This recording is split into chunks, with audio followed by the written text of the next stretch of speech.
So this door panel was looking a bit rough here. Should be putting new window seals in here. That's no good, but that can be done another time.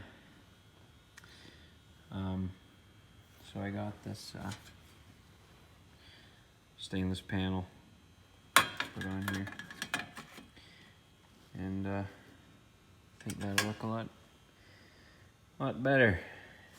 So just must have been keeping his elbow poking out the window, or his arm rested up on here when he was driving, and over time finally wears out.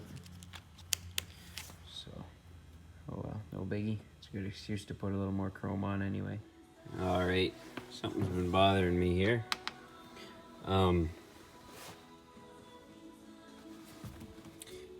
These holes don't line up.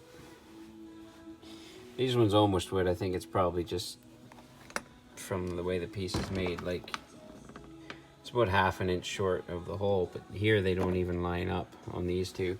You can see on this door the screw is spaced evenly on either side of the handle, and that's just strange. So, not sure what I'm gonna do about that. I don't really like the idea of running a self-tapping screw in here, and I mean, it might make this look okay, but I hate drilling new holes and stuff. So, I haven't talked about the carpet either. I have it in, as you can see, obviously. I put in some, what is it, Reflectix kind of aluminum foil bubble insulator underneath, but I actually covered that up. I don't have the boots on quite yet. I got both sticks in. It's fairly easy. This, the broken spring I had for that one stick turned out that I don't think that was the correct spring, which is why I figured it was broken in the first place, because when I actually clamped it down to get the roll pin in, because obviously it's at tension to keep the stick centered, right? But at that point the spring was almost completely collapsed, and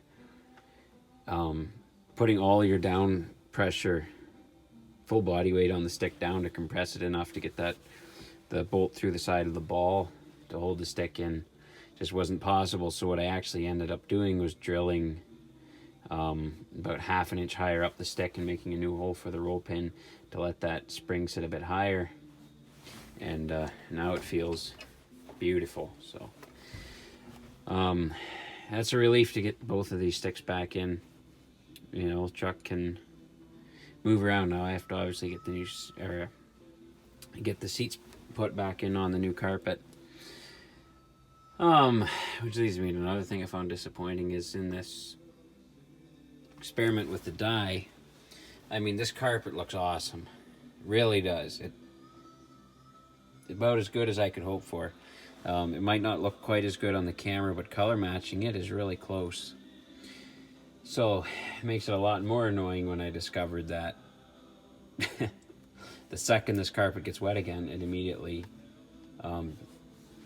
turns the dye back into a liquid. And so I was working in here, kneeling on the floor, and when I got up, I had completely stained the knees of my jeans. Were brown from the knee right to the bottom. So the good news is, I mean, that washes right out, because it is, again, like water. Basically, it's like water soluble, right? So as soon as it gets wet, it turns back into a liquid. So that's bothering me, because it makes it hard to work on here. I mean, the carpet gets a little bit damp, especially the time of year it is, right? It was hovering around freezing. It doesn't really dry the carpet out. So yeah, I can't recommend using dye like that to dye a carpet. Now, I had seen guys on, like, doing detailing on cars and stuff, recommending doing that to fix the stained or faded carpets in cars. But I mean, you'd run into the same problem there. It would look fine, but as soon as you got it wet, it would just wash right out again. So that was disappointing. I thought being that a car detailer would do it, then it would be okay. But, oh well. Another thing I'm going to tackle is get this button out of here. This is actually ether aid, still hooked up to the truck.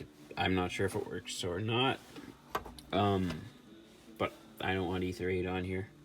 It's just easy to squirt a little ether in the air cleaners, and this thing won't be, hopefully, won't have to be started in really cold weather anyway. So it's handy, but I don't really see the point in leaving that on there. It really makes stuff cluttered under the hood. Yep.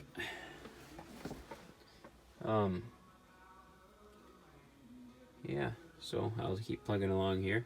I'm still looking for more amber toggles here. I've decided to go just with the amber ones. I know it doesn't look like, you know, some guys would do it, but I'm going for old school, right? And you really can't beat the old school glitter.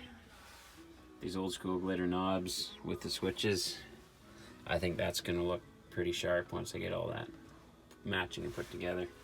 Could even put glitter knobs on there if I was crazy. But these pin style knobs, and most of these, like the glitter knobs you can get from Twisted Shifter, whoever the supplier was for these, they just have the screw on, so they wouldn't go on those old bases unless there's adapters out there. If there's adapters out there for to go from a pin to a screw-on style, that would be cool. I haven't even seen anything like that, but if it's out there, it'd be good to know. I'd love to get an old school CB and change out that radio yet, but I guess I'm going to stick with the carpet even though it's not perfect.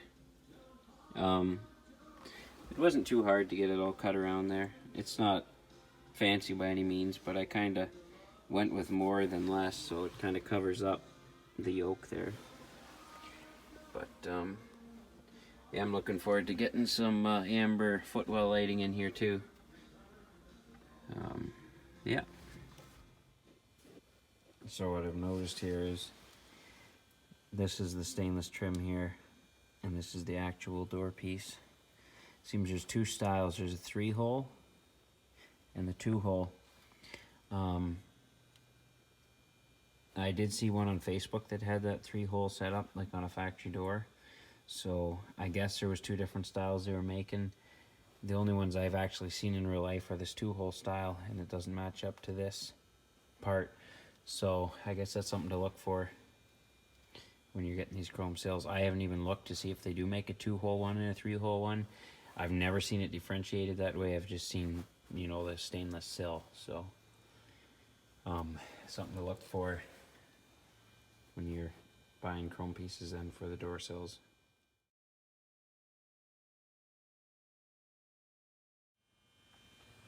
So I'm up on the motor here. If you're not sure how ether aids run, it's pretty simple. There's a can, a little ether can in this box, and this solenoid just triggers the can to blow ether. Ether runs along this little tube to the intake there, gets sucked in and right into the cylinders there. You want to be careful when you put a can in. Sometimes it's a good idea to take that little line off so you don't fill the whole thing full of ether, because then you'll really have an exciting start. But yeah, it's just this little cup here, and then it's just this little can, which I don't know how old it is. Oh, still some pressure, but yeah, it's a fairly simple little thing. Alright, so here's the plug in the intake. This is the little nozzle for the ether aid.